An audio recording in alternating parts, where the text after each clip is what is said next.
Olá, queridos companheiros. Espero que todos estejam bem, de saúde e paz. Nós estamos aqui hoje mais uma vez com a ajuda de Jesus, com a ajuda dos nossos amigos espirituais, para mais uma vez fazermos o estudo do nosso Evangelho segundo o Espiritismo. Hoje nós estamos estudando o capítulo 16, cujo título é Não se pode servir a Deus e a Mamon. Nós vamos então estudar os itens de 1 a 7. Essa parte que nós vamos ver está composta por 6 parábolas. E o 7º item, que também nos cabe estudar hoje, é o que nos fala da utilidade providencial da riqueza. No primeiro subitem, provas da riqueza e da miséria. As 2 primeiras parábolas, que estão aí no estudo, estão incluídas no item Salvação dos Ricos. A primeira parábola, a do administrador fiel, que é o título, ela está em Lucas, capítulo 16, versículo 13, da qual nós só temos um trecho, aí no finalzinho da página. E ela aborda o título do capítulo, que é Não se pode servir a Deus e a Mamon. E aí na nota de rodapé, Kardec nos traz o significado de Mamon. Que Mamon é o Deus da riqueza entre os sírios. Nome que os evangelhos dão ao demônio das riquezas e ao demônio em geral, de acordo com o dicionário enciclopédico Lelo Universal. Já no Novo Testamento, traduzido por Haroldo Dutra Dias, aparece a seguinte definição para Mamon. Palavra de origem aramaica que significa recursos, posses, riquezas, de qualquer espécie, seja dinheiro, imóvel, escravos ou outros bens. Os estudiosos da língua aramaica dizem que essa palavra provavelmente vem da raiz Aman, A-M-A-N, que significa o que é confiado, ou aquilo em que se confia, expressando aquilo que é confiado ao homem por Deus. Pode significar todos os recursos, todas as posses do homem, tudo o que possui além do corpo e da vida. Enfim, é tudo que pode ser convertido em dinheiro, que pode ser calculado, as posses materiais, né? Esse termo ocorre também em Mateus, nas 3 proibições, é o título, e que começa assim essa passagem: Não entesoureis para vós tesouros sobre a terra, onde a traça e a corrosão consomem, e onde os ladrões arrombam e roubam. E termina: ninguém pode servir a 2 senhores, pois ou odeia um, ou odiará a um, e amará o outro, ou se apegará a um e desprezará o outro. Não podeis servir a Deus e a Mamon. A segunda parábola, aí no nosso texto, no item 2, está em Lucas, que é a parábola do jovem rico e as posses e o reino dos céus. E nela Jesus diz ao jovem que pretende segui-lo, que além de cumprir os mandamentos, para ter um tesouro no céu, ele deve abrir mão dos seus bens, vender os bens e doar aos pobres. E Jesus termina dizendo da dificuldade do rico de entrar no reino dos céus. No item 3, a passagem está em Lucas 12, 13 a 21, e é preservar-se da avareza. É a parábola do rico insensato, que não se contenta com o que tem, não para, uma ambição grande de querer sempre mais, e então é surpreendido pela morte, quando só pensava na acumulação dos tesouros, que ele resolve construir mais celeiros para ter mais bens. No item 3, que está em Lucas 12, em Lucas 19, no item 4, de 1 a 10, é a parábola de Jesus e Zaqueu, onde nos é mostrado que Jesus nos encontra quando fazemos a nossa parte. Zaqueu fez os movimentos, fez os esforços que precisava para que Jesus o encontrasse. No item 5, que está em Lucas 16, itens 19 a 31, é a parábola do rico e de Lázaro, ou parábola do mau rico. No item 6, está em Mateus 25, 14 a 30, nós temos a parábola dos talentos. Falando dos talentos, né?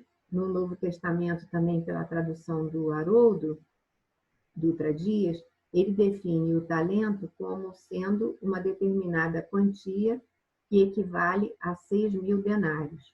O denário era uma moeda de prata romana que equivalia a um dia de trabalho no campo, ao salário pago por um dia de trabalho no campo. Então, nós vemos que, de forma geral, esse capítulo trata de questões espirituais e sociais ou materiais, mostrando a necessidade da nossa libertação sincera dos bens materiais. O que nós aprendemos daqui é que é preciso fazer uma escolha, sim, é colocado. Na verdade, na vida, nós escolhemos a toda hora. A vida é sempre feita, o nosso dia a dia, desde que nós acordamos, é feito de opções. Nesse caso aí, falamos de uma escolha que vai ser mesmo a diretriz da nossa vida, né? Aquela espinha central da nossa vida.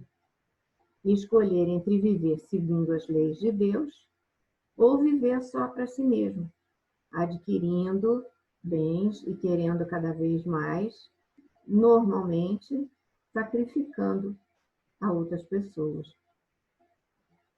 Pensando lá na questão apresentada no item 2, que Jesus fala do jovem, aí a gente pensa, será que ao pé da letra é isso que Jesus queria? É isso que ele quer de nós? Quer dizer, nós vamos nos desfazer de tudo que temos, jogar tudo fora, morar na rua, não ter mais nada? Será que é isso que Jesus está dizendo? É claro que não. Por isso o texto nos fala em servir de uma forma a Deus ou a Mamon, de uma forma enfática, radical. Quer dizer, isso é colocado como dois extremos. Isso é, servir na acepção de visar exclusivamente a materialidade ou a espiritualidade. E nós somos espíritos, estamos momentaneamente investidos na materialidade que nos possibilita a encarnação e que, portanto, é a nossa referência. O material é a nossa referência. Então, não há como abandonar a materialidade. Nos é impossível, encarnados, abandonar a materialidade. E Deus não podia, nunca ia querer isso de nós. Até porque o que nós temos de material é dádiva divina. Jesus, nas suas parábolas, sempre falava do jeito que as pessoas lá, nós que devíamos estar lá, pudessem entender. Quer dizer, ele dá exemplos dentro da realidade das pessoas com que ele estivesse lidando. Então, ele refletia as leis divinas ali naquelas parábolas, ali naquela realidade.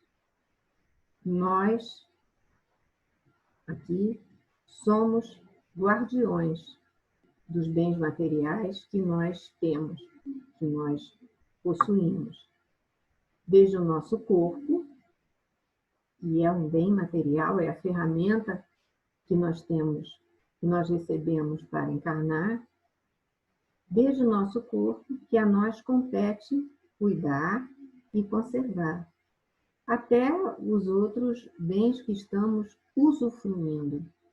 Nós não possuímos, nós estamos usufruindo.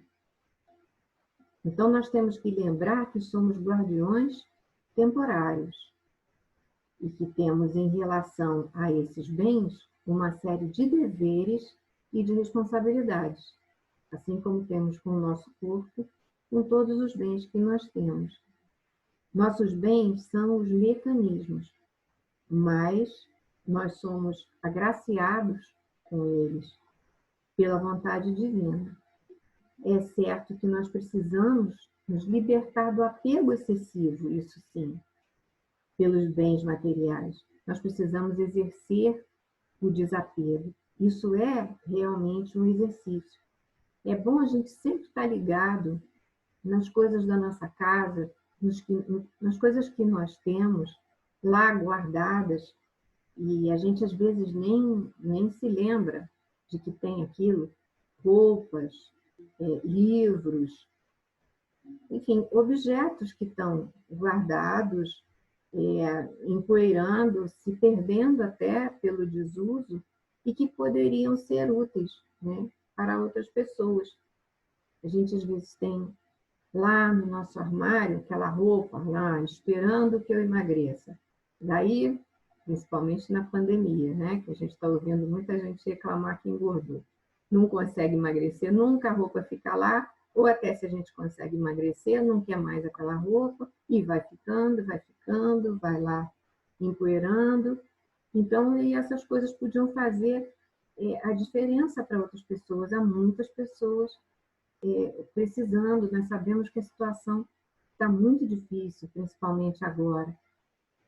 Pessoas perdendo emprego, ou pessoas para manter o emprego recebendo muito menos. Nós sabemos que a situação está bem difícil para todos nós.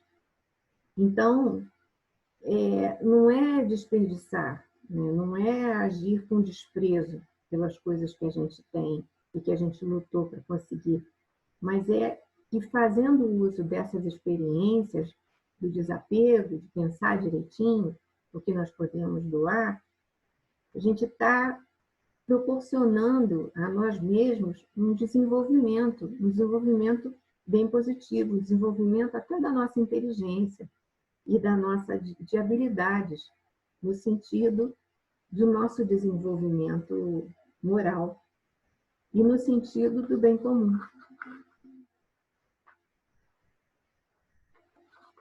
Então,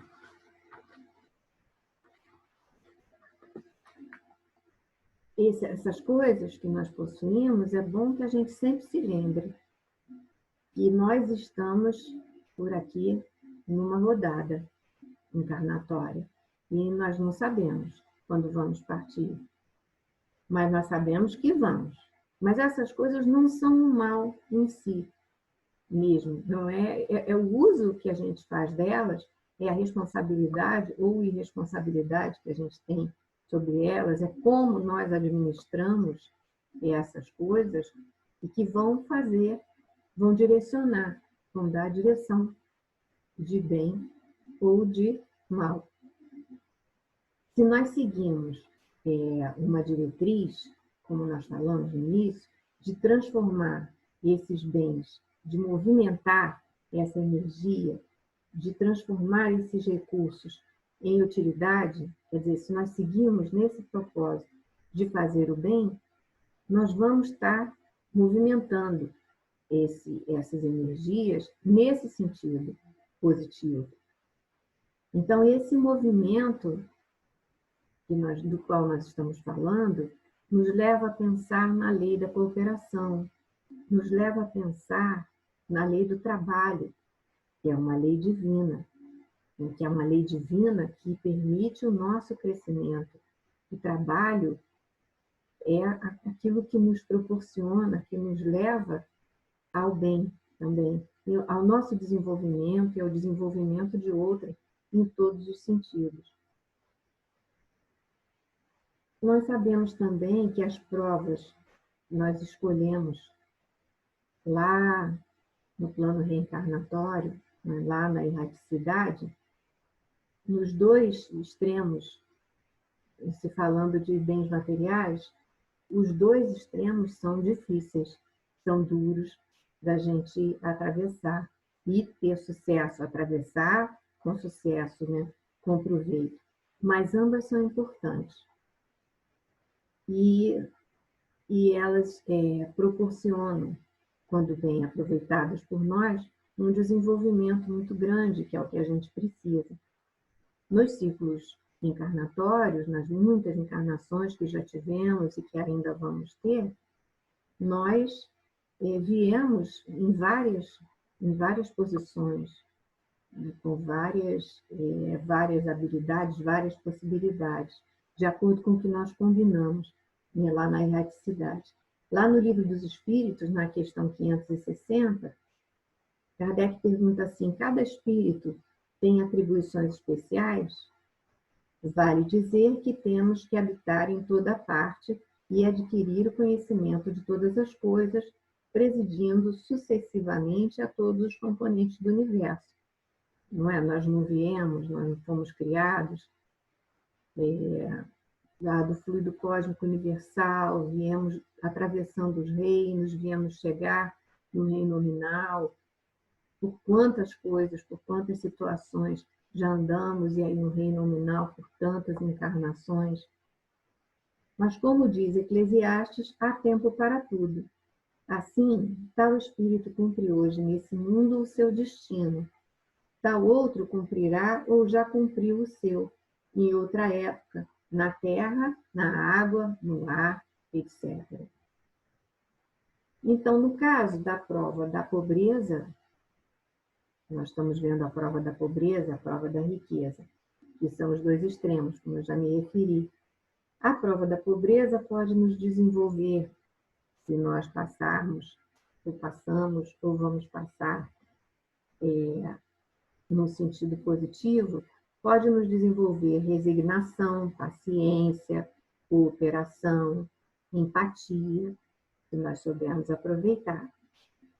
Mas a prova da riqueza se mostra bem mais difícil, porque é até fácil da gente entender, porque nós estamos matéria, e o brilho da matéria pode nos ofuscar.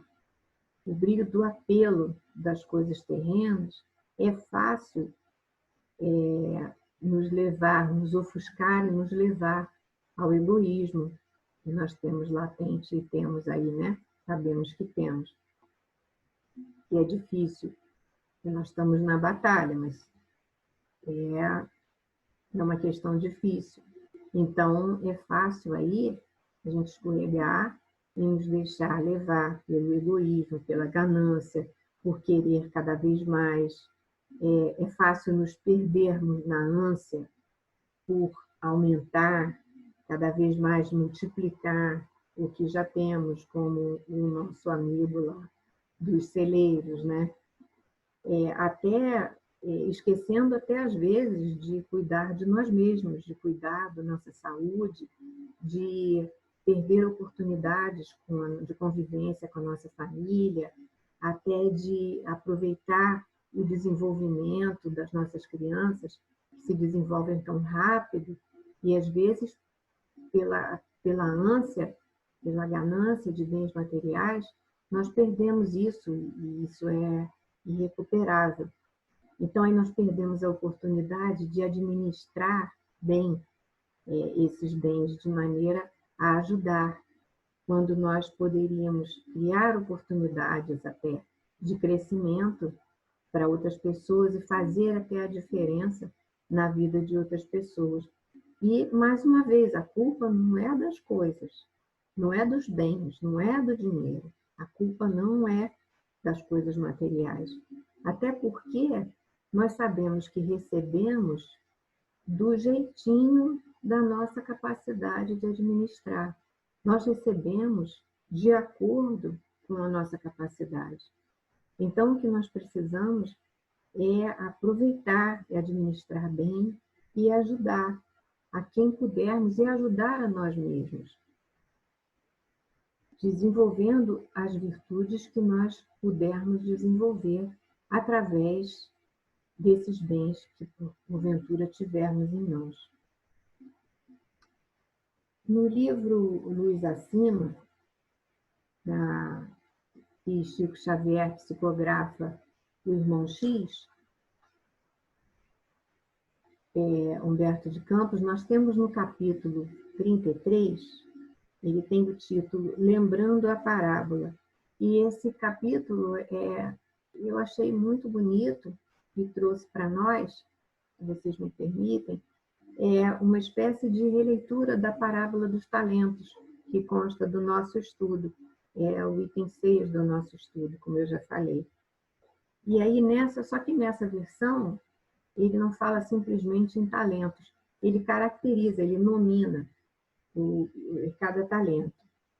Então, ele fala assim, naquele mesmo, como disse, uma releitura, né? Lembrando a parábola dos talentos. Então, ele diz que numa propriedade distante, e havia milhares de trabalhadores, diversos degraus, virtude e sabedoria, eles estavam trabalhando na terra, e o Senhor chamou 3 trabalhadores a fim de dar a cada um dos 3 alguns talentos. Ao primeiro trabalhador, ele entregou 5 talentos e disse: conduz contigo esses tesouros da alegria e da prosperidade. Mas ele diz quais são os talentos. No caso, são eles: a saúde, a riqueza, a habilidade, o discernimento e a autoridade. E pede que o trabalhador multiplique esses talentos aonde ele for, em benefício dos seus irmãos que estejam em situação inferior à sua, e então entrega aqueles talentos. Ao segundo servidor, ele entregou 2 talentos. E quais seriam? São 2 preciosidades, segundo ele, que se destinam ao esclarecimento e auxílio do mundo a que te diriges. Esses talentos seriam a inteligência e o poder. Também recomenda que sejam estendidos esses patrimônios. Ao terceiro trabalhador, ele destinou apenas 1 talento. E ele diz que esse talento é uma lâmpada sublime e pede que esse trabalhador siga essa lâmpada. Essa lâmpada é a dor, que, segundo ele define, é o dom celeste da iluminação espiritual. Ele pede que ele acenda essa lâmpada em favor dele mesmo e dos outros e dos seus semelhantes. E diz, os 3 se encaminham para o seu destino, cada um com os talentos que lhes foram destinados, e ele recomenda que, na volta, ele vai ter a prestação de contas. Enfim, quando volta o primeiro trabalhador, ele volta feliz, dizendo: Eis, Senhor, as suas dádivas multiplicadas. Dos 5 talentos, ele retorna com 10. Ele dobra na restituição. Como seria isso? Respeitando a saúde, que era um talento, adquiri o tempo. Espalhando a riqueza, aliciei a gratidão. Usando a habilidade, recebi a estima. Movimentando o discernimento, conquistei equilíbrio. E distribuindo a autoridade em teu nome, ganhei a ordem. O teu plano de júbilo e evolução foi executado. E o Senhor, então, fica feliz, o abençoa e diz também que se ele foi capaz de aumentar, de multiplicar esses talentos, no pouco que ele vai também ser capaz de desenvolver no mundo. O segundo também veio feliz, dizendo ao Senhor que ele receberia os seus talentos multiplicados, como ele teria feito. Elevando a inteligência, ele obteve trabalho. Submetendo o poder à tua vontade sábia, atraiu progresso.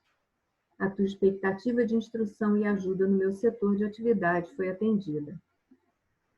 O pai, então, ficou também feliz e disse a mesma coisa, que já que revelaste lealdade no pouco, ter-te-á conferido o muito das grandes tarefas.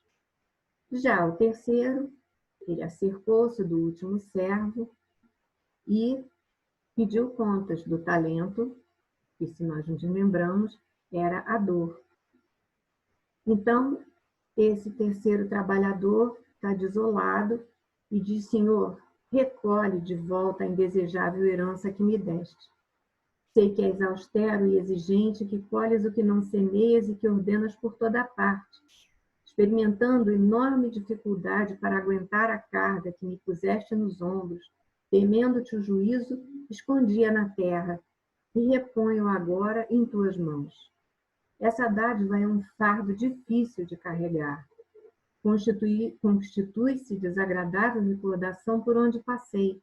Estorvou-me os desejos e de modo algum desejaria possuí-lo outra vez. É impossível obter lucros ou vantagens com semelhante obstáculo. Retoma, pois, teu estranho e insuportável depósito. O Senhor, então, contempla-o triste e fala enérgico. Servo mau e infiel, como poderias multiplicar minha bênção se nem ao menos te deste ao esforço de examiná-la? Como iluminar o caminho se mantiveste a lâmpada apagada? Ele não usou aquele talento. Sua ociosidade transformou alguns gramas de serviço benéfico em várias toneladas de angústia, que doravante pesarão sobre ti. Criaste fantasmas. Como criaste fantasmas? Que nunca existiram, porque ele multiplicou medos, receios, que te levaram a gritar e espernear como simples tolo no avançado círculo de minhas obras. Atiraste meu tesouro ao pântano do desespero e da revolta. Ele se revoltou. Então ele perdeu a oportunidade. A dor era a tua oportunidade sagrada e única de iluminação do próprio caminho. Quer dizer, o Senhor sabe a quem dá o quê. O Senhor sabe o que nós somos capazes de administrar. E esse irmão não foi capaz. A dor era para ele a oportunidade sagrada e única de iluminação do próprio caminho, para que a tua claridade amparasse os companheiros na luta regenerativa e salutar. Repeliste o dom que te confiei. Volta, portanto, a sombra e a desesperação. O servo que se perdera pela imprevidência e pela inconformação, somente entendeu o sublime valor da lâmpada do sofrimento quando se viu sozinho e desamparado. Então nós vemos que o irmão X nos traz, inclusive, a dor como um talento. Isso que me chamou a atenção nesse texto. Além do fato de estarem nominados, eu achei interessante esse jogo que ele fez, mostrando os talentos, dando nome a eles e como cada um pode ser desenvolvido, exemplificando como cada um pode ser desenvolvido. E então, ele também ele mostra a nós a dor como um talento. Quer dizer, é esse conceito mais amplo de talento, esse conceito mais amplo de dor como um talento, que até o Espiritismo nos traz. Não é a dor só no aspecto da expiação, mas é no aspecto mesmo de uma prova que nos possibilita conquistar uma virtude. Então, nós precisamos, enfim, atentar para o fato de que cada um de nós recebe o que precisa, está onde precisa estar, convive com quem precisa conviver, e é sempre importante nós notarmos que está sempre tudo arrumadinho para que nós possamos aproveitar e administrar da melhor maneira. E é importante também nós notarmos e sermos gratos a cada momento do nosso dia por coisas que nós temos e que até ficam imperceptíveis para nós porque fazem parte da roda do nosso cotidiano, e nós muitas vezes não paramos para agradecer. Para agradecer a refeição, para agradecer o teto que nos cobre, para agradecer a natureza que nos proporciona tudo, para agradecer a Deus por cada coisa, por cada dádiva que nós recebemos. Então, que nós possamos estar sempre, sempre gratos a cada momento por toda a ajuda que nós recebemos, pela ajuda da espiritualidade, assim como nós possamos estar agora gratos por essa oportunidade de estudo, pela nossa Casa do Caminho, estar gratos por tudo, pelos amigos espirituais que são incansáveis, pelo nosso mentor que está sempre ao nosso lado, respeitando o nosso livre-arbítrio, mas ansioso por nos ajudar e por nos amparar. E nós muitas vezes olhamos primeiro para o que nós queremos sem parar para pensar que nós temos ajuda à mão, sempre. Então, terminando por aqui o nosso estudo e estando gratos por nós estarmos canalizados para esse estudo, por nós termos a oportunidade dessa rede da internet que nos está possibilitando o estudo nesse momento da pandemia, e que nós estejamos muito gratos a Jesus, a Deus, ao Dr. Hermann, aos nossos mentores, e que possamos estar com o coração pleno da paz de Jesus. Um abraço a todos. Muito obrigada.